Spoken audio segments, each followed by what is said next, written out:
a raison. En fait, ça a commencé avec un mouvement en Suède. C'est la jeune Greta Thunberg qui a lancé l'appel à toute la population, à tous les étudiants de se mobiliser pour le climat puis pour mettre de la pression sur les gouvernements, les législateurs.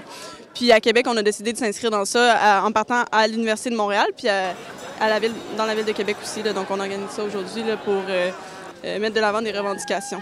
Plus fort pour que personne ne nous ignore, crions! Plus fort pour que personne ne nous ignore, crions!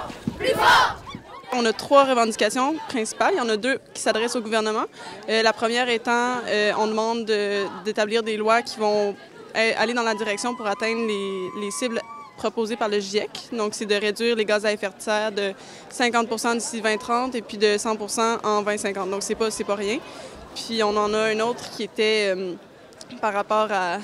Pour les institutions scolaires, en fait, on demande plus de transparence dans leurs investissements. Là, donc, et puis aussi de publier ces investissements-là pour que tout le monde puisse commenter sur ça. Puis notre dernière revendication aussi, c'était d'instaurer un programme d'éducation à l'environnement et à la crise climatique à l'école. À qui la rue? À nous la rue! À qui la rue? À nous la rue! À qui la rue? À nous la rue! À qui la rue? Avoir le nombre de jeunes, l'âge des jeunes qui sont là, puis le nombre, là, on est quand même dans la ville de Québec et cette manif est vraiment grosse.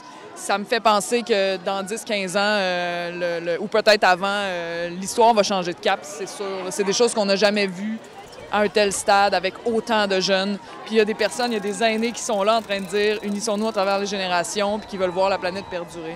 Bien, je pense que plus tard, c'est nous qui vont vivre avec toutes les décisions de tous les gouvernements puis tout. Fait que je pense que c'est quand même important de dire qu'on est là. C'est sûr que c'est un peu décourageant de voir les choses qui ne bougent pas du tout. C'est pas la première fois qu'il y a une manifestation pour le climat. Mais c'est sûr que si on reste assis et on ne fait rien, c'est sûr que ça ne bougera pas. Parce que la meilleure façon de faire quelque chose, c'est de sortir dans les rues comme ça. Là.